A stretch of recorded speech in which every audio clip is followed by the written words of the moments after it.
Once again, it's time for the Team Lift podcast with your hosts, Brandon Bowie and Roderick McDaniel. Let's go ahead and get right into the show. Man, if that don't hype you up to play that shit, I don't know. Right? I don't know whatever will at this point. Another one that I feel like was kind of a lesser known is Abzu. Did you ever hear that? That was like where you're like the scuba diver. No. It was I don't know if it was exclusive. No, it's on PS4, Xbox One, and Microsoft Windows. It got a 9 out of 10 on Steam. Really? But yeah, I think it's like an exploration type game. You're like a scuba diver and you're just going around. You're finding like crazy treasures and totems and different types of fish and stuff. It's just really well done. Like have you ever played Journey? Yeah. Yeah, just like a peaceful type of game like that. Oh man, it looked really good. I haven't had a chance to pick it up, but that's every now and then I'll buy a few arcade games on PS4 because I like those arcade style games. Something I can jump in and out of. Yeah. And like the free ones are great, but not. Sometimes they just don't hold attention. But that's one of the ones, like I bought Journey, which was actually, I bought it, I think, last year, just for something to casually play. And Abzu, I definitely want to check out. Sweet. It looked really interesting, and it looks really clean. And his last pick, which I haven't played it yet. I've heard some people talking about it. I haven't even really looked into it heavy, but Owlboy. Yeah, that one. Everything I've seen of it has been amazing. I haven't actually gotten to play it yet, though. Yeah, I haven't heard of it. And so Tommy really hit a nice, like if you looked at what those guys do over there at Chainsaw Ape, especially Tommy, he's really, across the board. He's playing a lot of good stuff. Yeah, he's got a really good mix. But ask him about video games, we'll talk all day. Bro, well, that was the thing. A lot of the stuff that he was talking about, he and I got into a discussion about his list because we started kind of crossing over. I'm going to hit us with one. This name, anybody that's listened to the show knows the name when I say Joe Nathan. We're talking about our boy Jonathan Soto. He wrote in with his list. I reached out to him. His list is really different, which shocked me. He was his console game of the year. He went with Uncharted 4. But he said he almost picked Battlefield 1 on the PS4. He said it was better on a console than he thought it was going to be. And he really had a good time with it. And for it to be... To me, that was enough of a compliment because a lot of people play shooters. Mm-hmm. They're popular on consoles, but for somebody to say like, it's better on console. This I actually had a better time with it on my console than I thought I was going to have. And and what it sounded like from our conversation was that at one point it seemed like that was all he was playing it on. Probably, I don't know if it was a friend thing or what. He just got locked into it or dropped the hours into it. I really want to, I'm probably get him on the phone and talk to him a little bit more in depth about that. But when he came to his console game of the year, those were the two he picked. He said, it's a tie between Uncharted 4 or it could be Battlefield 1. And I was like, oh, okay, you already threw me off. Yeah, Then his handheld game, he said he went to the Vita. He played the God Eater series on Vita.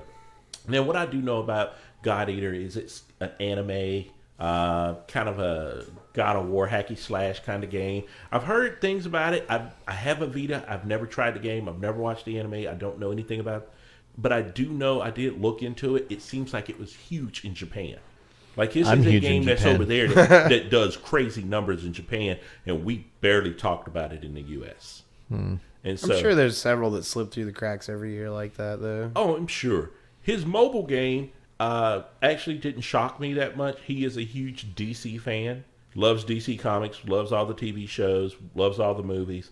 So when he comes in and says he's playing DC Legends on his phone, not even shocking to him. Yeah, it's like the one where you pick your team and run through. Yeah, I played that, and it was entertaining. Yeah, I got it. Well, Isn't that the one that you don't play because you just tell your team to go do stuff and then you just let your phone run all day long? It's kind of like, okay, let's figure it out. Star Wars Galaxy of Heroes. It's the same Marvel game. Future Fight, DC Legends, and what was it? There was one about Bleach. The Bleach Battle Soldiers or Battle Souls.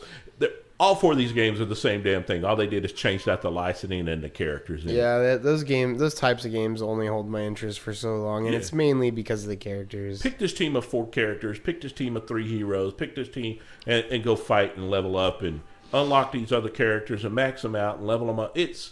I played it. I'm still pretty heavy into the Marvel Future Fight. I play it quite a bit. I got DC Legends on. What about Contest of Champions? I never did Contest of Champions. Sounds cool. It's like a fighting game. Yeah, I saw a lot of it, but I never jumped Similar into to it. like the Mortal Kombat mobile one they did a while back. Yeah, I've seen that.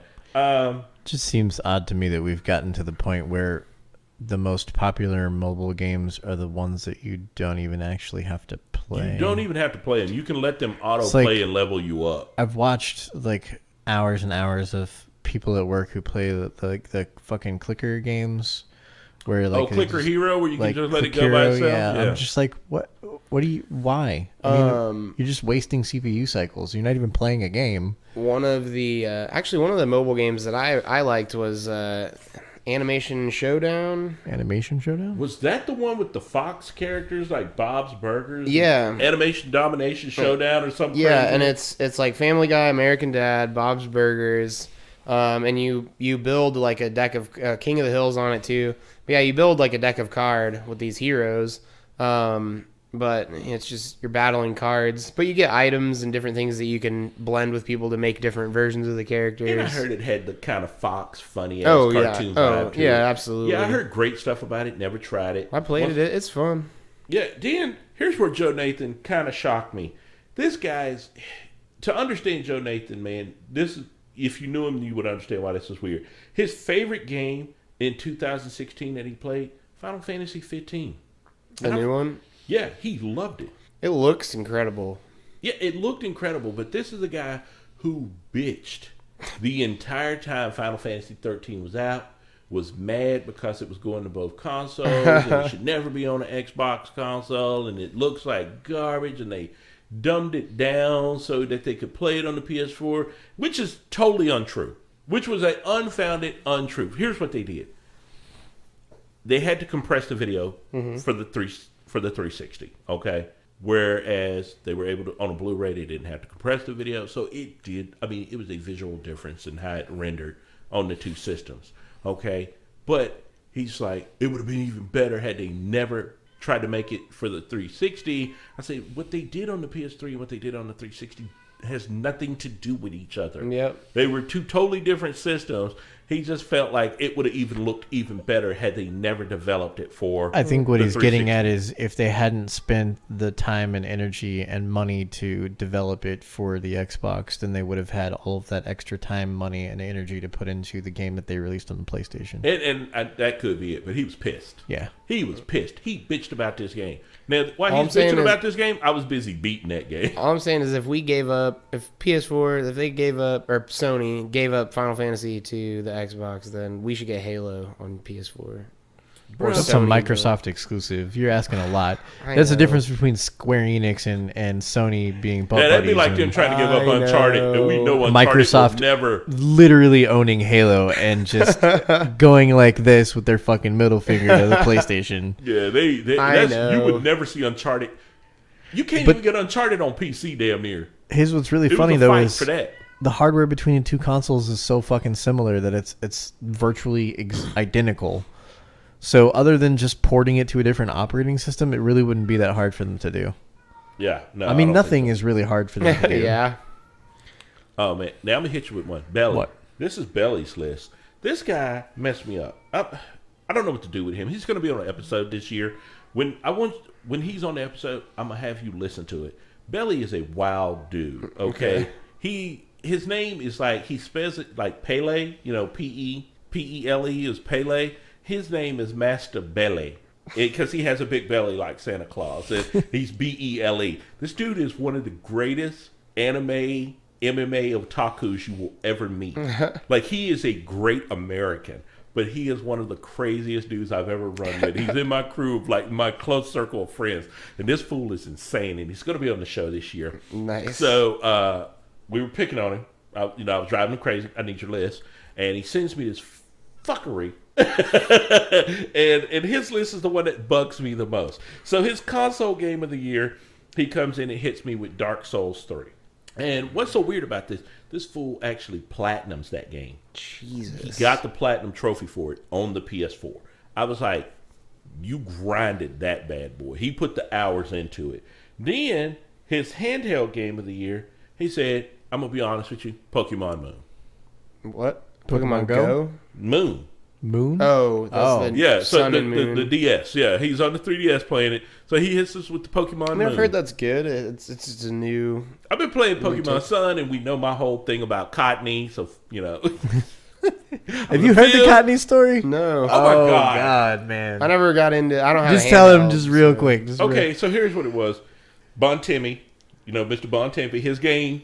He somehow he didn't save it, and he lost everything. For what? On Pokemon. I think he was on Sun. Okay. I think he was was on Sun. 3DS. Yeah. Okay. And so, needless to say, he lost everything. And when he told me he lost everything and he was going to have to start over, I felt bad. So that night I was playing and I found this field, and I was just in there with my little black Pokemon trainer in this field for about an hour or two, picking Cottonies, which were these little cotton puffs Pokemon. They were grass type Pokemon that were cotton balls. I will find you a picture of one. And so I go to him the next day and say, hey, man, don't sweat it. I know your game reset, but I spent an hour or two in the game in a cotton field picking Cottonies for you, and I'm going to give you a couple in the trade. And he looks at me and he goes, I'm not going to play alone, Coach. I don't want to go to HR today. I don't know if you're setting me up. There's the Cottony. That's Cottony. It is a fucking cotton. Bro, Nintendo and them Japanese people over there tricked my black ass into picking cotton. Sounds like you tricked yourself. You were trying to help a buddy. The fuck up. You were trying. Oh my god. They could have called that shit slavery, son. I was still gonna play. Doing Cottonies, just typical. Oh god, Coach. I was picking. You know that Until Dawn. That's probably why you survived with everyone, because instead of doing like what us normal dumb white people do, like, oh, there's a creepy noise in the back room, let's go check it out, you're like, nah, fuck that, I'm out, peace. That really was how I played the game. It was like, hey, there's somebody over there. Well, bitch, take your ass over here. Yeah. Nope. I actually tried to leave the game several times. You can't get on this escalator. Damn it. You're like, I'm just gonna bounce. Yeah. Fuck this. I was like trying to take my characters, like, killers are over here. Then let's go over there to the door. Is that Burger King over there opening the game? Because I'm going over there.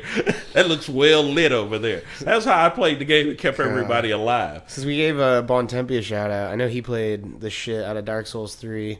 Oh, yeah, he's hardcore about that. There was one night he was hitting us up in Messenger, and every time he had like a bottle of vodka, I think, and every time he died, he was like sending a picture of a shot. And I mean, he probably had 3 or 4 within like an hour. Yeah, he told me he was smashed within an hour and a half of starting the game. He said, I got into a real rough part, and he said in an hour and a half I was drunk. I had to just turn it off. And I was like, what? He said, gone. Like, faded, drunk, barely keeping my eyes open. Drunk Souls, yeah. Yeah. A drinking game all on its own. Then he's going to hit me with, now this is where Belly's going to mess me up. I said, well, what was your mobile game of the year? And this fool sends me Sailor Moon Drops. God. If you get a chance to Google that and see what Sailor Moon Drops is it like it's I can't even begin to explain. Bejeweled, but with Sailor Moon gems. Pretty much, man. Look at that. Like, look at that picture down there at the bottom. It is basically Bejeweled with Sailor Moon characters and matching 3G. I mean, and you get the cute Sailor Moon characters, and you do puzzles, and you get them outfits. I feel like everything has like a Bejeweled clone now, though. Like Futurama has that Game of Drones, and it's the same thing. You're like little robots that you match up so you can progress on your deliveries and shit. Like everyone has one of these types of games. Let me tell you something now, man. And that's cool. But for it to be a best mobile game. But when it's your mobile game of the year and you've actually spent numbers of hours in it. What a man does while he shits is up to him. You're not wrong, Brandon. You are not wrong. But when I think, like when I look at him and I see MMA fighter, and then he said, man, that Sailor Moon Drops goes hard to the paint. I'm like, you've lost every match. You've already lost a match. Don't even get in the ring. You've lost as a man to me. But then the fool said he sold me on it so hard I almost downloaded it, dude. Almost? You would. Yeah, bro. You want me to log in for you? We can just send an installation command. Bro, he was sitting there talking so hard to me about it. He said, did you do this? So is it good? You can unlock it. He really loved it. I don't know. I've not played it. And I'm trying to reel you into that one. No, man. I'm not going to touch it. I'm not touching it. I'm gonna be trying to use the trickery on him. I was trying. Japan's Jedi already mind tricked me, bro. Japan tricked me with Pokemon Sun. I'm done. Okay. I never played Sun or Moon.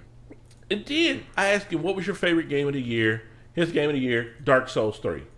But then he comes back like an hour later and says, hey, can I make Dark Souls 3 my mobile game of the year? And I went, excuse you? how the hell are you going to make that a mobile game of the year? And he says, well, if you use the Vita, you could remote play it from your PS4 or the Vita. And he said, there were levels that I played at work through the game, through my Vita, because I wanted to play it. Dude, that's an amount of lag I couldn't fucking deal with. He actually said the way he did it was kind of weird. I guess he's hard routed at home, and the network he was at work was kind of supercharged like our network. Yeah. So he was might able... Not have, I mean, there would be latency. That would be the killer for me. He said that he was able to play it without it being much of a drag, but he said, I was just like, man, I don't know if I could have done that. He said, yeah. He said, I didn't do it a lot. He said, but, man, the times I did it, it was really enjoyable. And I was like... I mean, I can't even stand the latency from casting from in here to my to your video bedroom. Shield in my bedroom over Wi-Fi. Yeah. It adds, 80 milliseconds worth of latency. It's bullshit. And it's noticeable. Yeah. I mean, if you're playing on a PC and you're noticing it here, you're going to notice that. That's my problem is I'm fucking spoiled. You really are. I'm a terrible human being. You know what? You are first world problems personified, bro. The network's not fast enough. Where's first world problems at? Oh, Brandon's in there making us steaks. That's your name, Uncle Grouchy and first world problems. I will give you this one. I mean, these guys came with a great list. I guess I'll tell you mine. I was wondering. Man. Here's the thing, man. Brandon will tell you. This year was really fucking weird for me. Okay, so 2016 was fucking weird for everyone. It really was, and at one point, like my PS4, basically, I told several people, I said, man, I paid $300 to have a machine that plays Netflix for me. Yep. And I could have just had that casted from my phone 2016 with a Chromecast. I could have just went Chromecast, watch that on my phone. But no, he kind of messed me up. So I actually sat down, and I did finish some games this year. I kind of did that 52 games in 52 weeks challenge. I failed at it miserably. I think I only finished 4 games total.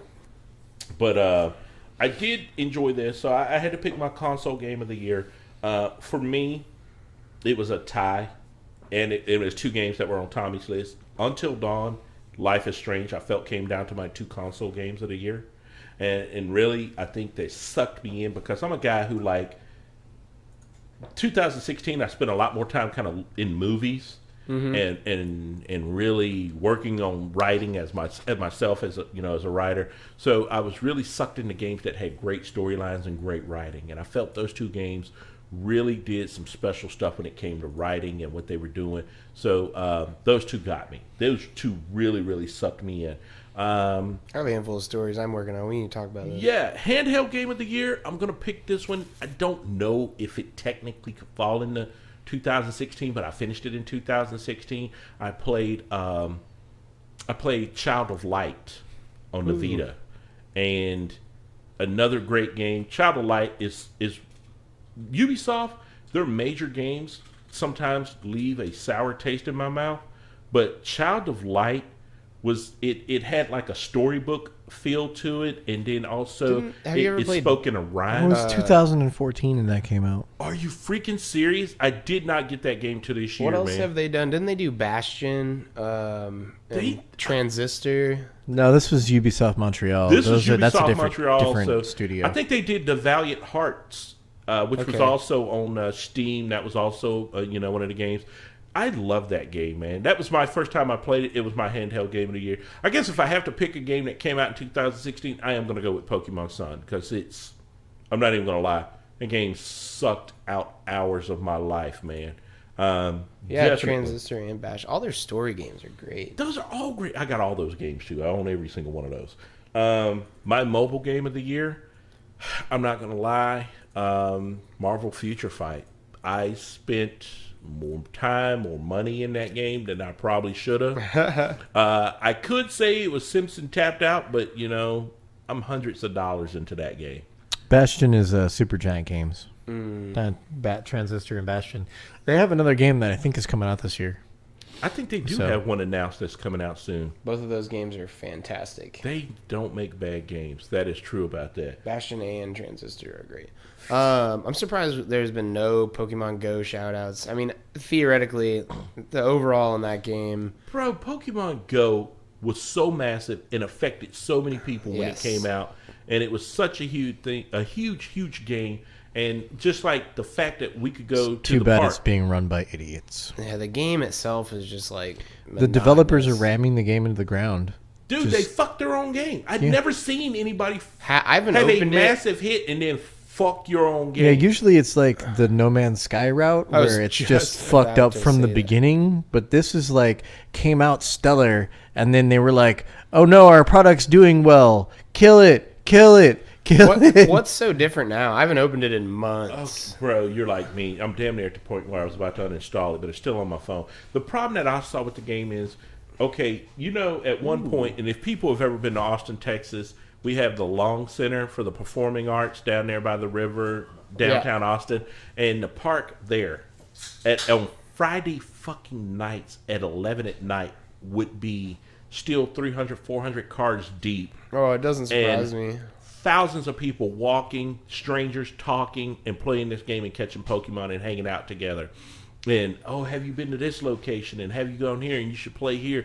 And man, it was just like it brought people together. Like, that is the only time in 2016 where people weren't fucking racist and shitty to each other was Pokemon Go. And it was like somebody said, hey, look, you're uniting the world. And 2016 is not going to be about that shit. Yeah. Fuck this game up now. Fuck 2016, man. Yeah, they fucked that game up so bad. Like, they did updates, and then it switched spawning spots for everything. Mm-hmm. And then it moved spawning spots all around the nation. So now shit that used to be here can't be found here. There's something else spawning here. And it just kept ruining it and ruining it. And then it just, after a while, like, they nerfed their own game so remarkably that it was just like, this is shitty. The AR was cool. I mean, the fact that it got people out and they used Pokemon, but AR I think is going to put up a decent fight with VR, augmented reality versus virtual reality. I mean, technically the headset that I've got already does augmented reality. That's because true. You can turn on the front camera and you can turn that camera on and you can see what's going on outside. That's true. I've seen that. But yeah, AR is going to be big once they figure out a good inside-out tracking system for mobile, and they start releasing more and more powerful phones. I think that mobile VR is going to be the way that it goes eventually. Or if we ever get glasses with AR built in. Yeah, I mean, so long as it can take in the social aspect is mainly like the fact that you can be out and about in the world, whereas like virtual reality, you're literally like in a box in your room, or in your house. Yeah, but you can be in that box with hundreds of other people. You can still interact with 100, and that's cool. Like what was that game called? Alt Space. Alt Space. Yeah. I hadn't really heard anything about that, and that sounds badass. But I think actually put me in that one night. Yeah. And I just kind of walked around and goofed around in it, and I may have stayed 20, 30 minutes in it. And it was just kind of like so. They're working on like social maze. Experiences, but AR can be added on to like a physical situation. I would like the situation in like 20 or 30 years to be I put on a pair of glasses, and while I have those glasses on, I have an overlay over the world. Yep. Like if I see somebody that I know that's on my contact list, it just pops up over their head and says, "This is Michael Forrester. Yep. This is Roger." Or you have your phone, instead of staring down at your phone, it's your little time. Superimposed. You have your time up here and the temperature over here, and like just within your field. That's what they were trying to do with Google Glass, and everybody got pissed off about it. I think that needed more development. I think what it needs is time. Yeah. Because right you're now, not wrong. Technology needs to catch up. The privacy issues alone for even things like Cortana or Google Now or Siri or Amazon Echo, like those are literally listening to you all the time. Mm-hmm. I have a Google Home. It's badass. Yeah. And I'm going to get Google Home on my Shield whenever the update comes out. But like getting used to that level of what is essentially surveillance coming from every single person you see and interact with in your day, that's going to take a lot of social engineering. Like that's going to be a generation is going to have to be brought up with that to be okay and with that's it. Starting. Yeah. I mean, everybody's got fucking cameras and everybody's got a microphone on them all the time with their phone. And maybe something like the Amazon Echo or Google Home stuff. Yeah. Is it listening to you all the time? Yeah, because it's learning how to do that better. Well, it's listening to you all the time because it's listening for the keyword. Right. And so that's what's going to activate so much data. That's not being fucking stored, that many fucking people. And if they really wanted to, if someone really wanted to like monitor you and get info about you, then you have bigger fish to fry. Well, I mean, there's a normal dude with a Google Home like sitting around doing fucking nothing. There is a verifiable issue with the NSA. I mean, the Project Stellar Wind is fucking terrifying. And if you go, just look up Project Stellar Wind on Google and just go watch the 8 minutes that they did on this little micro documentary on one of the guys who used to work on it, talking about it. And you will never want to use your phone again. You'll never want to use any computer again. You'll never want to get in your internet connected car. But I will. But you will. Like that's the thing. Is like that data is being stored. Yeah, it's the world we live in. Yeah. I mean, if I didn't have a phone and an internet connected anything, like you're either going to be a hermit and have like no technology, or, and even friends. Like if you came over and I was like totally against all that, we can like, fucking check your phone at the door. Yeah. So, like I said, it's going to be a thing. But I think AR is going to be interesting once it gets legs underneath it. Because right now, the problem is that there's no one who's... I mean, Microsoft... The HoloLens, right? HoloLens is a piece of shit, though. It's like a fucking 2x2 inch square in the middle of your vision. The idea behind the HoloLens is like what AR needs to be. But like you said, 20 or 30 years. It'll take time. I mean, it's not going to take 20 or 30 years for the technology to get to the point where it needs to be. It's going to take society that long to get to that point. I see what you mean. I mean, within like 5 years, we're probably going to have an AR system because Intel's already released and has prototypes of an attachment that like goes on a Vive or goes on a Rift that does inside-out tracking and has multiple cameras on it, so that you can get. You can do AR with it, and you can do inside-out tracking, which means that you don't have to have trackers on your wall, and you don't have to have a little camera looking at you to tell where you are in 3D space, because all of that's contained on the headset. Nice. So, it's coming. I mean, just at CES, they have the TP Cast wireless, which is coming out, which makes the Vive or the Rift wireless. They have... That was only a matter of time. HTC is also releasing these little pucks that you can attach to different things, and they essentially have all the same sensors that the actual remotes have and that the helmet has, so it can be picked up. So you could attach one to your fucking cat, and then you could see your cat running around in VR, so that you would know not to fucking smack it or whatever. Or you could attach it to a baseball bat, or you could attach it to a racket, or all those types of applications, so it can be fully tracked. But would you walk around like... I mean, you'd still have to be connected to the internet unless something came along that gave you like a signal. Yeah. But would you walk around outside with your Vive on? If I was able to see in real time, sure. I don't give a fuck. Whatever. Yeah. Well, I was just curious. And eventually that'll get condensed. Yeah. All that's going to get condensed. Like if you've ever read a book called Virtual Light by William Gibson, that's really where it's going. Because he has the best description of AR, because the whole story revolves around him the main character stealing a pair of AR glasses that when you put them on, they directly connect with your brain and feed you data in an AR like fashion. And you just have to go read the fucking book. But yeah, that's where AR is going if you want a good description of it. Anyway, we're talking about games, weren't we? Yeah, we were, but I got off on a fucking AR, VR, and I let you two go on that tangent, and I just kind of sat here and say, "Well, I wonder what's going on Reddit." Okay, here's what Pokemon Go. Bonus questions for you guys. This is geek culture related. 2016. What was your favorite geek culture film? Deadpool. I'm gonna have to agree. Damn, I think we got a 3-way tie on that one. That was just the movie for me. Dude, it was action packed. It was raunchy. It was filthy. It was violent. It was funny as fuck. It was fantastic. I mean, it was everything I could have ever possibly wanted out of a Deadpool character. And if at this point, Ryan Reynolds never made another movie again, he's made the movie that I will always love him for. No, he needs to make the second one still. And then, the second one I think is going to be even By the huger. way, they just confirmed that Negasonic and Colossus are coming back in the second. As they should. Why wouldn't they? But have you seen because he's going to be running around with Cable. He kind of suggested that Professor X was going to be in there, I don't know. Wolverine. That would be nice, but no, I doubt any of that's going to happen. There was a thing, and it was on Ryan Reynolds' Twitter. Aren't him and Hugh Jackman really good how friends? the bathroom sign is? Yeah. And somebody did it with ours. Uh-huh. Well, that was what he did for his poster. It was like the wheelchair.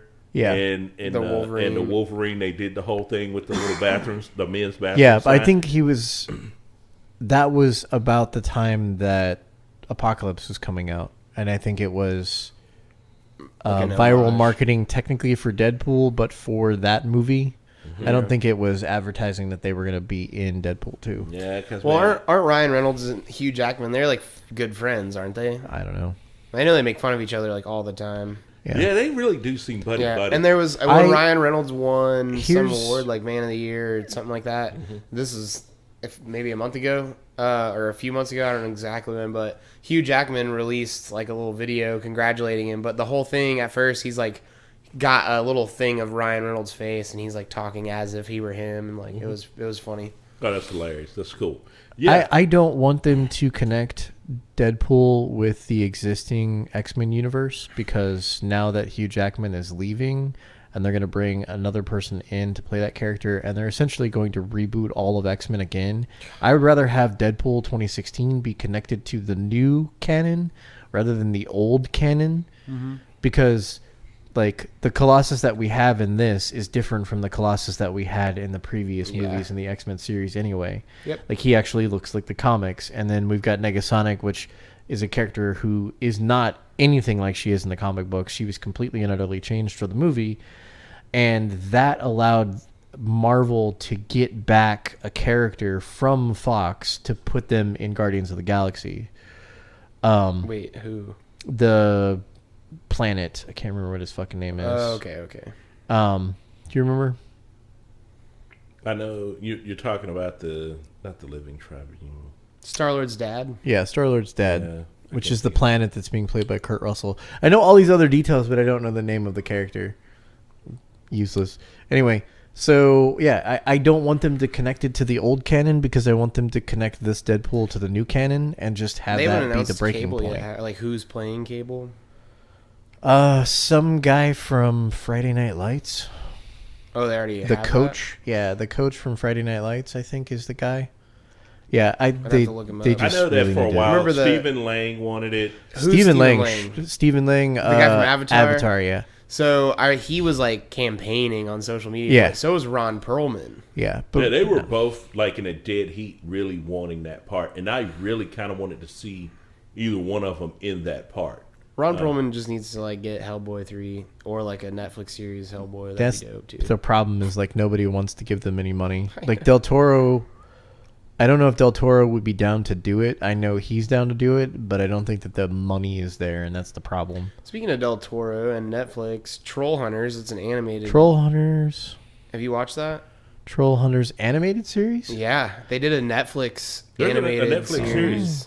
Have you actually watched Troll Hunter? Oh yeah, the documentary, the documentary style found footage film. That movie is amazing. No, but Troll Hunters is a book that Guillermo del Toro wrote, and Netflix they partnered up, did a Netflix original animated series.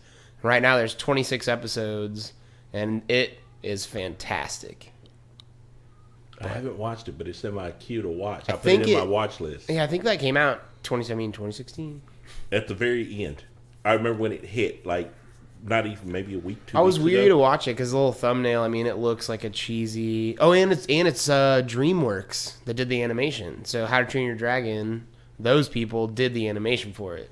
So it's a Netflix original, animated by DreamWorks, based on a book written by Guillermo del Toro. Like it has the workings of being good already. Yeah, it's got the bones. Okay. That's good. Let me hit you with this then.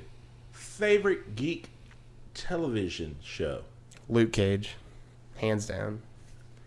That was fantastic. Yeah, yeah. I really thought you were going to hit me with Flash, bro. No. I really thought you were going to come with second season of Flash or Supergirl. So Flash and Supergirl are good, but that show Luke Cage was working on so many more levels than anything that DC's putting out on television. Bro, it was like on epic levels. It was just amazing. Well, like DC's television is doing well. It is and it's really fun to watch. But when you hold those like Flash, Arrow, Legends of Tomorrow, they got hero status. They're good shows, but when you compare them to a Netflix series, they they can't be done the same. The Netflix shows from Marvel have an edge that the DC shows don't. And then on top of that, they're working on several different intellectual levels. Like Luke Cage was not just a good story, but then they also took the time to layer in like layers of cheese on top of it on purpose. So they gave it a 70s soundtrack. They gave it the blaxploitation level of like choreography with the fight scenes. They really tried. They gave it Rosario Dawson. Yeah, but she's been in all of them, though. That's fine. I mean, there's no problem with that. Yeah. He's not complaining. I want a Night Nurse series. Yeah. God damn it. Once the Defenders is over, I want a Night Nurse series. I want Wesley Snipes to get a Netflix series as Blade. No. You know who I want to play Blade? Fucking, what's his name? Dave Chappelle should play Blade. What? Okay, you just messed up my whole day, bro. Dave Chappelle is fucking jacked now. You can go look this up on the internet. It's verifiable. The motherfucker is huge. Not only that, he has the right attitude, and he's the right size for the part, because Blade in the comics is not a big dude. He's not Wesley Snipes. Right. He's like, I don't even think he's like 5'9". Like, he's shorter than that. But Dave Chappelle? But Dave Chappelle, dude, it would be amazing. Huh. Just like Dave Chappelle, actually have him play a character. I'd like to see and not play himself. Carl Urban get a Dredd series. Carl Urban just needs to just play Dredd forever. Dude, if they did that on Netflix, because he lives in Mega City. He has an endless amount of stories in Mega City. Yeah.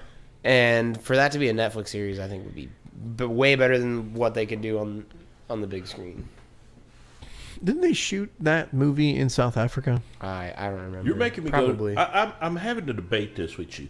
So I decided, hey, I'm going to pull up Marvel's, Marvel.com in their character database. Their Blade, real name Eric Brooks, height 6'2", weight 215. That's decent size, bro. That's a decent dude. He's a wide receiver. 6'2", 215. He's a pretty hefty dude. Yep. Now, true.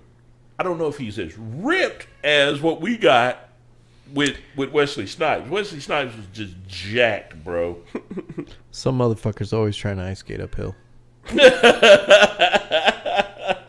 He was jacked. But I just think, you might, I don't know, man. I'm going to have to think on that one. I don't know if I can see. I don't think America's ready for Chappelle in a serious role. Is Chappelle where he's not Chappelle would still mess with me? What the world? You tell me that jacked ass fucking Dave Chappelle couldn't play fucking Blade. Bro, Chappelle got guns, dude. I just don't know if I could take him seriously as Blade. I know, man, because I'd be expecting him to say, I'm here to kill vampires, bitches. And I would just if he didn't say it, I'd be disappointed. I don't know if I could take that. I just say I mean, definitely looks like he could play the part. Bro, he looks jacked right there, man. But would he? Bro, what's up with these guns, man? Is Chappelle lifting weights now? Did he give up comedy to go lift weights? Tell me that's not fucking Blade. You just put a goddamn sword coming out of the back there. Give him a fucking pair of sunglasses. He's fucking Blade. He's in that black outfit and that vest. Yeah, I got to give it up to that one, Brandon. I've been Good saying call. this shit for years since I first saw these pictures of him being all jacked and shit. I was like, he should play fucking Blade. That would be amazing. What did you just Google to find that picture? Just Dave Chappelle jacked. That's all I did. You Google Dave Chappelle jacked, and there are really photos that pop up of this fool being Look at his jacked. fucking arms. Look at them arms. He's huge. Dave Chappelle is curling 150 pounds easy. Look at him, bro. Chappelle's arms are no punk, man. I don't know what he's doing with his Comedy Central money, but I think it's good supplements. Okay, he's got good supplements. He's eating clean, and his arms are amazing. I would not want him to hit me in the face right now. So tell me again, who should play Blade? Damn it! I don't know if I could take him serious. I'm still sticking with I'd that. be curious to see it though. I don't know if I can. Especially if they brought it in as like a Netflix series for Blade. He meshes with the Defenders, doesn't he? Yeah. Yeah. He operates in New York. Yeah. That would bring the That'd be vampire shit cool. into it. I mean, they just brought magic into the DC universe, so now they can start bringing in monsters and shit too. So we could bring in Secret Society of Vampires operating Wait. You with just ties to you went fucking DC to But Marvel. here's the thing, man. Once you start bringing Blade in, you got to kind of think that, we could bring in Mordo, and that's not that far of a stretch for Spider-Man. There's some crossover now at this point where you're getting a little too close to Spider-Man territory. I just want fucking Spider-Man to be swinging through the background in one of these motherfucking Netflix shows that are based in New York, where Bro. fucking Spider-Man is. They even I just a mentioned- little CGI like fucking black spot that looks like Spider-Man swinging through the background. I don't need a close up. I don't need him to be in a scene. I don't even need to be the actor. they've only I got just want name Spider-Man drops. just whoo, I'm going to swinging. tell you something what's so Just funny swinging. about that. Brandon said this to us on the show in 2016, right? We were talking about Jessica Jones, and he said, what would have made it great? If Spider-Man was swung through the scene in the background. I thought that was funny. Yeah, absolutely. Okay, I started collecting the new Jessica Jones series that started with the new Marvel Now reboot. Mm-hmm. First fucking issue of Jessica Jones, Spider-Man. she's sitting there talking to a client in downtown Brooklyn, and here comes Spider-Man, Miss Marvel, and Nova going by down the street, and she kind of looks at him and like that, and the woman's like, "Are you seeing this?" And she goes, "I'm used to it," and she just kind of blows it off. That's amazing. So the fact that it happened, I was like, I don't know who the fuck at Marvel's listening to this show, but please call us. We love you. Thank you for that. But We don't seriously, even want credits for that scene. It was amazing. even if they did the Hulk thing that they did in the first season of Daredevil, where they had the papers of the Hulk clippings, rampaging, yeah. like if they just had just started an establishing shot of like it starts in front of like a news box where you get your fucking paper from, like a paper machine, and just on the front of it, on the front cover, is just a story about Spider-Man and like a blurry picture of him flying through, and then just pan right or pan left or pan up or whatever to do an establishing shot for like the outside of a building or something like that for where you're going to be, like would need right to outside buy- of Matt Murdock's fucking Pop's lawyer Barbershop. store or Pop's Barbershop or wherever. It wouldn't even bother me if the paper just said the Daily Bugle. Yeah. Right? If the right. paper just said the Daily Bugle, and it was a picture of Spider-Man on the cover of the Daily Bugle in a paper machine, I would be like, thank you, Netflix. Thank you, thank you, thank you. No. Okay, let me hit you with this one. What are you most looking forward to from geek culture in 2017? Because this has been a weird question I've been asking people. Right now, Guardians of the Galaxy 2. Yeah. That's all I'm looking for. That looks badass. Iron Fist. Iron Fist is going to be good. Defenders is going to be good. Both of those are supposed to come out this year, I think. Iron they Fist are. is in a couple months. I think Defenders is later in the year. Yeah. So But yeah, I mean, those are going to be great. I'm going to hit you with one that I think is going to fuck up your whole world. Wonder Woman. Oh, Yeah. dude, I absolutely. am more hyped for Wonder Woman than I am Guardians of the Absolutely. Galaxy. Damn. I'm not more hyped for it than I am Guardians of the Galaxy, but they're on about the same level. Yeah, I got a lot of hype on this Wonder Woman train because if they fuck this up, They you and fuck I have up made Wonder a promise. Woman. I've made a promise I'm to our done. listeners how I'm done. And I told you the thing, my brother. I'm gonna tell you guys this story, and this is how I know. Sometimes I say shit and I should think about it before I say it. Nah. My brother is a hardcore Kanye West fan. was a hardcore Kanye West fan. And, we had this thing for Kanye from the first album and just listening to College Dropout and all that. And he really wrote some epic shit, okay? And so we always kind of gave Kanye a pass when he did goofy shit because he was such a fucking genius. When does he not do goofy shit? So here's the thing. At one point, I told my brother, I said, you know what? This shit is an abusive relationship now. And he said, what? I said, we keep giving him a pass, hoping he's going to go back to how he was when he first made us fall in love. But now he's abused our trust. He's given us this fucked up bullshit. He didn't even release a full album with Life of Pablo. It was some shit on websites that I had to go listen to the album. And we still haven't got that album. And then he goes crazy and he's talking shit. And I got to the point where I realized Kanye could drop an album tomorrow and I wouldn't buy that bitch. That's good. And I just got to that point. It was like, he has to now prove himself to me again before I buy his albums again. And you're and there people with say, well, DC. you're not a real fan. And I went, no, it's not that. It was just, you abused my trust so many times. I got sick of your shit. The only song of his that I actually like is the one that's on the Saints Row 3 soundtrack, which is said no one man should have all that power. Yeah, song. Power. It's like fucking 2 minutes. It's not even a full song. It's like a minute and a half. But goddamn it, is it fun running around in that game to that song, beating the shit out of things. When you get superpowers at the end, you're just running around just clubbing shit to death. I love Kanye, man, but you know me. I really started out. I've always been an underground hip hop fan, and when Kanye came out, man, the guy had credibility, and he fucked it off through the wire, man. He fucked me off with all that shit, and now I'm just like, it just hurts my heart to see where he is now. Now he's on Twitter begging for money from fucking I don't know what's up with him, man. Mark Zuckerberg. He's going crazy and asking Jay-Z not to send his killers. It was just a hard year to watch Kanye, which is totally off track, but still, nevertheless, that was my thing. I said there that with DC. Kanye 2020. I said that shit about Kanye being in an abusive relationship, and my brother, it changed him. He said, "You fucked me up when you said that line," and I had to stop and be real honest with myself. I say the same thing about DC.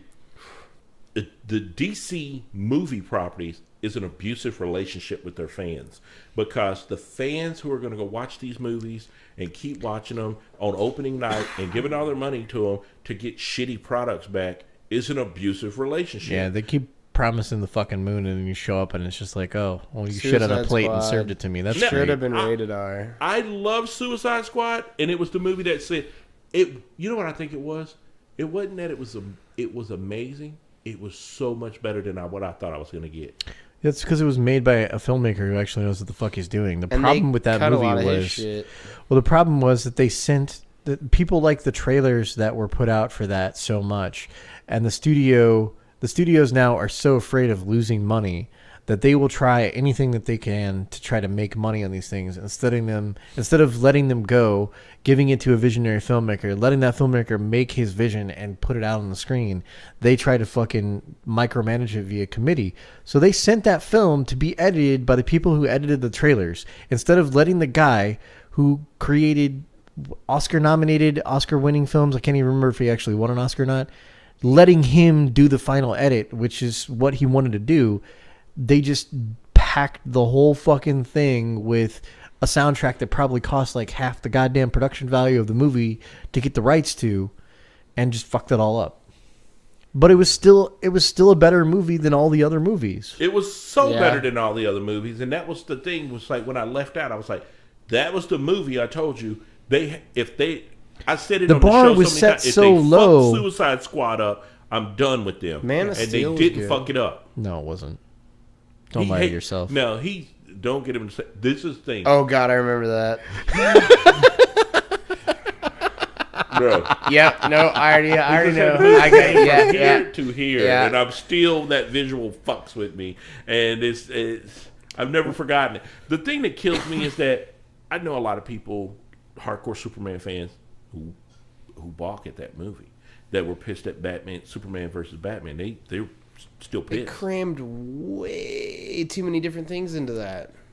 To me, Wonder Woman is the first time I watched the trailer. I saw the trailer. I saw what they were doing, and it was like, holy shit. Somebody watched Captain America's The First Avenger and realized this is what we need to do with Wonder Woman, and just tell this story and not try to tie it into this larger narrative. Tell her fucking story and do that right. Mm-hmm. And that was what I saw. I'm hyped for Justice League. Bro, I want to see Justice League.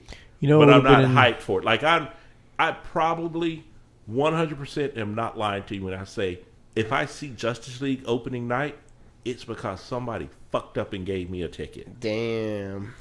Yeah, I mean, I don't catch a lot of shit opening night. I caught Suicide Squad opening night. Y'all remember I went live. I did a Facebook Live walking out of the theater, coming out and giving my review of it. And it was just like, I told people, hey, I'm going into the first showing. When I come out, I'm going to do a live on it. And there was a lot of people that hit my comments and like, hey, tell us what it was. I came out. I mean, I'm in the parking lot doing the live as you walk out of the theater and go into my car. I'm live on Facebook and gave a review on it. A lot of people went and watched it that, had responded to me and wrote back to me and reached out and said, hey, you were right. You nailed it. What I wanted to see, I saw. That movie redeemed them for me. That's the only reason I'm so fucking hyped. But that's for the thing, Wonder though, Woman. is like that movie didn't redeem shit because the bar was set so fucking low that anything would be better than what they produced. What we had gotten. And here's the thing. I think what fucked me up more than anything out of that movie was when you came back and said, I think you gave it a 79 or 75. Yeah, something like that. Which was still 20 fucking points higher than I thought it was going to be from him. And I knew then at that point, I said, that's your A with Brandon. You got your A grade when he gives you a 70 something. Especially the fact that it came out post Deadpool should have been rated R. It was a movie about villains. But that's the thing is, it was already in the can when Deadpool came out. They went back and did reshoots, and if you watch the extended version of it that actually adds all the extra scenes back in, the movie is a lot better. Like that scene where they're in the bar is actually like twice as long as it actually is in the final cut of the film. There's extensions to scenes that make things better. It doesn't fix the movie. It didn't change the pacing or any of that. It did in parts it did slow it down, but it didn't slow it down any more than the original cut did. But it's definitely better than the theatrical release. Does it? Okay, let me ask you one, because I haven't bought it yet, and I was going to buy it on Blu-ray, and I don't know why I'm dragging my feet about this. The scene where Killer Croc's in the water, and we were like, why are you fighting the guards? And then we realized he's probably fighting those black monsters, the creature she had made. Yeah. Does that scene play better in the extended version? Because you remember at one part, we were just like, you see everybody's kind of going through these visions in their head, and then Killer Croc's under the water, and I'm like, well, is he fighting the guards now? I don't think that she was able to do the voodoo magic on Killer Croc's brain like she was able to do on everybody else's because she has to be within light of sight of them. Mm-hmm. Or maybe it's proximity based, but if it was proximity based and line of sight based, then technically she shouldn't have been able to do it to them because they were all hiding behind the fucking pillars. So yeah, I don't know how that magic worked or whether or not she was just unaware that he was underneath them. But she had to have been aware because she sent things to go down there to go flush them out of the sewer. Yeah. Unless those things were just hanging out down there. But no, there's no greater explanation on that one. That scene was just so fucked up and shot weird to me. Okay, let me ask you guys this. Most disappointing thing in 2016? The presidential election. You really had to say that. Should I have said geek culture to you to keep? Yeah, okay. So geek culture, we no longer have Carrie Fisher. That's the whole fucking year can go fuck itself on that one. Yeah, dang, you really followed up. Hey, I'm gonna hit you with something fucked up, and then I'm gonna make it even more depressing. You cheerful bastard. You really probably did nail 2016 right there. The presidential election, which fucking ruined your whole year. Yeah. And then Carrie Fisher dies at the end. Yeah, Carrie Fisher dies at the end. And then Carrie Fisher's mom dies 2 days later. I mean, I thought we'd sacrifice George Michael so we could have fucking Carrie Fisher's alive. No, that didn't fucking do anything. The guy the guy that played R2-D2 as well last year. The little person? Yep. Fuck. He did die last year too. Yep. Yeah, geek culture lost a lot. We lost Bowie. Labyrinth. Prince. I mean, he just... Bro, Prince. That's when my year 2016 started with the Prince, ended Princess. Fucked up. Fuck that year. There's too many disappointing things. Biggest flop, No Man's Sky. Oh my God. Can we just all agree on that? Can we all agree that No Man's Sky was probably the most disappointing game of 2016? No Man's Sky was the 2016 of video games. Yep. I don't know if they ever updated and tweaked and tried to fix that. I've heard a lot of cool stuff that they tried to work on it, but nobody's given it a second chance. After launch, they went radio silent for over 3 months and then released a press statement saying that they were going to be updating the game and what improvements they were going to make. And then they released a big patch, and nobody still plays it because nobody gives a fuck. Yeah, well, there's supposed to be building and shit. No, there wasn't supposed to be anything in that game. You had Sean Murray basically coming out and lying his ass off every time he was in front of people to continue to stoke the hype train. He said, but he didn't say that there was going to be multiplayer and that you were going to be able to see other people, but you probably wouldn't see them because the universe is so massive. And then the game comes out and two people find each other two people find the exact same spot where they're supposed to be at in the game within 4 hours of each other and get to that spot, and neither one can see the other one, confirming that there's absolutely no multiplayer in the game and that they fucking lied. Fuck that game. Yeah, Fuck that game. Fuck Sean Murray. You know what really pisses me off, though, is he used to work for EA. No way. Yeah. Sean Murray worked at EA? Yeah. Doing what? Here, I'll go find out real quick. Bro, no, don't even do it. I don't even know. I don't even want to know because you're going to just get this whole thing just pissy. But yeah, I mean, it had a cool concept. It looked pretty cool. It was fun for an hour or two. He worked on Burnout. Paradise? Yeah. My favorite fucking racing game ever? Yeah. And he went from Burnout Paradise to ruining people's lives. Yeah, pretty much. Sold his house, used the money to fund the game, then got on every single fucking social media horn and TV outlet and blew the hype out of proportion to sell copies of his game. God damn it, Mike. Stop messaging me. It's not me. Not you. Another Mike. I just think it's sad, man, because so many people were really hyped for that game, and it really disappointed. Okay, so that's 2 games. I think I can go here and say I'll add another game.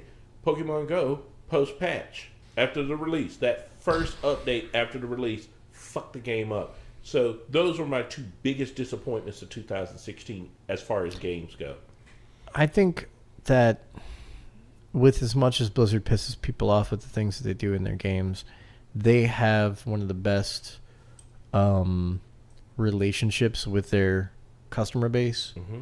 And I think that all game companies could learn a lot from watching their example of how they interact with their customers and how they tailor their games and the types of communication that they have with their player base. Because if you had that kind of relationship with at every video game company, they would all be better. Mm-hmm. Okay. Overwatch is fantastic. Overwatch is fantastic. All right. So I know that you guys have wet dreams about that game. I've still never touched it. I may try to actually get to it eventually, but we know my back catalog and what I'm going through, so I don't expect to see it anytime in the next 6 months. I want more characters. I can't get them fast enough.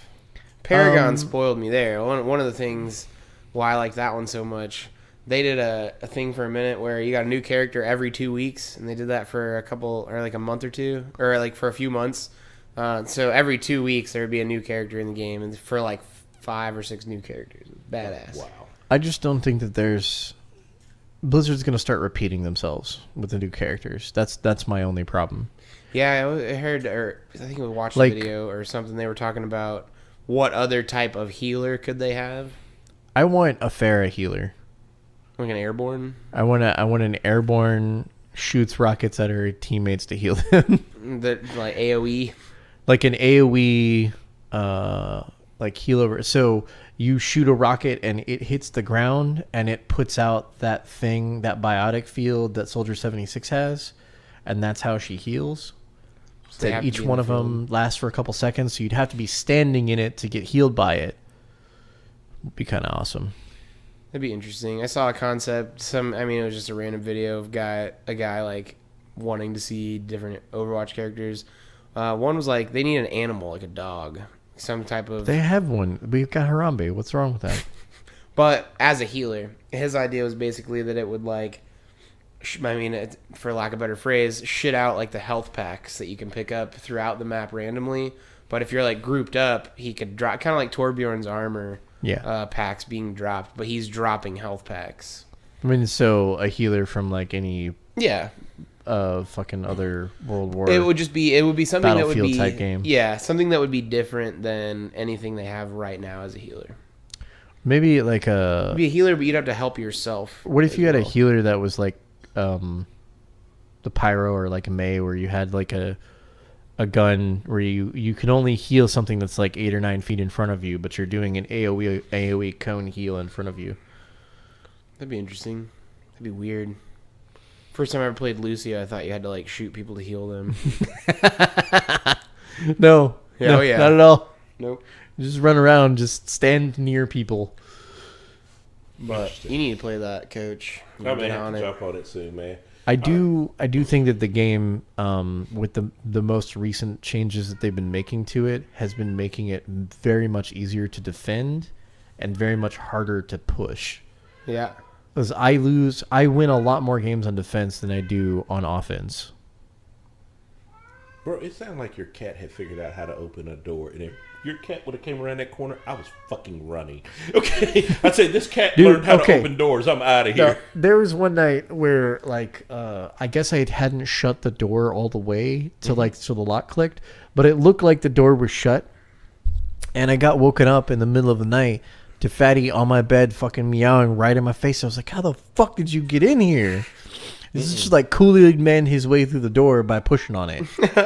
Just, and he was in my room, and I was like, "What the fuck, Fatty? Get out!" Yeah, dude, I just heard that door, and then I heard a cat meow, and I was like, if that cat comes around this corner, I'm the fuck out of here before this show is done recording. And on that note, we're wrapping up. Okay. Man, I've had a blast with you guys, man. Mohawk, man, thanks for joining us again, bro. Absolutely, man. You got to do this again with us, man, in 2017. I mean, it is 2017. Things are going to get a lot easier. Keep this going, man. Yeah. Soon, because we're both moving to day shifts, so it'll be easier to get into and do the recording. I'm down. I mean, I've enjoyed myself both times. Yeah. I'm always down. We got an idea. We got some ideas for the show. And I think having that third revolving seat is a lot of fun. Yeah. Having the third person that just comes in and joins us, it's always fun. Brandon and I have a great time, man, because we're goofy as hell. But having that third person in here on some of the shows, I think this year we're going to really increase that, man. I got nothing else, man. I think I've had a great year. I'm kind of hyped up for 2017. I don't know if there's a game that I'm super, super excited for. Dude, Horizon Dawn. Horizon Zero Dawn? Yeah, Horizon Zero Dawn. PS4 exclusive. It's like I thought that was going to PC too. I don't. Is it? Maybe not? It might. I mean, maybe man. console wise. I'm pretty sure it's up. only PS4. Though. Yeah, I know it's PS4 on the console only. Dude, but yeah, the one with that badass little tribal chick and like the robot dinosaurs. Platform PlayStation 4. I think they had a PC version that was planned and then they scrapped it. Dude, man, because Sony paid them for exclusivity. Cool, yeah, I'm hyped for that. I can't think of another one offhand that I know of that's releasing this year that I'm stoked about, but that looks gangster to me. I'm just waiting. at this point. You know there's going to be something PC that's going to drop. We just don't know what it is yet. Yeah, I'm waiting for more VR titles. I want to get a hold of the new head strap for the Vive, because they have a new head strap that's coming out. That's like a rigid welder's mask type head strap where it connects on the sides, and then there's a strap that comes out, and it's kind of stretchy. So it almost makes it like the same head strap that they've got on the Rift. It removes a lot of the weight of the headset on the front of your face and moves it to the back of your head, and it's adjustable. It has like a little knob on the back. Nice. Okay. So I'm looking forward to that hitting. That was released at CES. And then just the whole slew of peripherals and stuff that they're going to have for it. Okay. I got my eyes on a couple things, man. I don't know if I'm hyped for anything. I think if anything, I'm really anxious to see some more of the new God of War that's coming to the Dad of War. Yeah, Dad of War. I'm really hyped about that one, man. I think if there's a game that I'm really looking forward to getting my hands on, it's going to be that one. And everything else, man, I think I'm at the point now where you work in the industry this many years, you just kind of start getting like am I going to play it even when it comes out? Right. Will I have the time to play it? The money. Know? So I think my biggest hype 2017, like I say, Guardians of the Galaxy. Can't wait to see it. But I think I'm more hyped to see Wonder Woman. And I'm not quite sure how I follow Justice League. I think Wonder Woman will help me determine how I'm going to feel about Justice League. Spider-Man Homecoming. Every time I see a trailer for that looks better. That looks really, really good. What? I'm waiting for that Spider-Man. It's going to be good. That's this year, too. It's Logan. like 2 days after my birthday. That may as well be an Logan's Avengers gonna movie be a at this good point movie, because though. like Logan looks gangster, yeah. I think Logan is going to be a solid-ass flick, bro. I don't know. Maybe, hopefully. They can't do the canon that they do in Old Man Logan in that because all of that canon, all those characters all belong to Marvel. Yeah. So, I mean, how are they going to replace, like, a redneck family of Hulk babies, fucking inbred-ass motherfuckers taking over, like, half the country? Like, is the country going to be divided up into different sections? Is it going to be far in the future? Or is it just being called Logan in spirit, and it's going to be a completely different film? It's going to be Logan in spirit and different. And an old Man Logan in the comic, didn't Hank Pym die? Isn't he, like, a highway as Giant Man? Yeah. Yeah, he like drive through his fucking spine or rib cage at one point in time. You can't do that because that character doesn't exist since it's Marvel. This is why Fox just needs to give up the goddamn ghost and give Marvel access to all of X-Men and just integrate them into the larger MCU so we can have the stories the way that they're meant to be told. Anyway, we're done. Okay. It's over. We're out of here. Bye. Peace. Fuck 2016. Thanks for listening to the Team Lift Podcast with your hosts, Brendan Bowie and Roderick McDaniel. Join us again next week as we discuss more topics from geek culture. Be sure to follow us on our Twitter page @GoTeamLift, as well as our personal pages @CoachSilky and @ThighSide. You can direct questions or comments to us on our Twitter page, as well as find links to all of our social media outlets. Thank you for listening. See you again next week.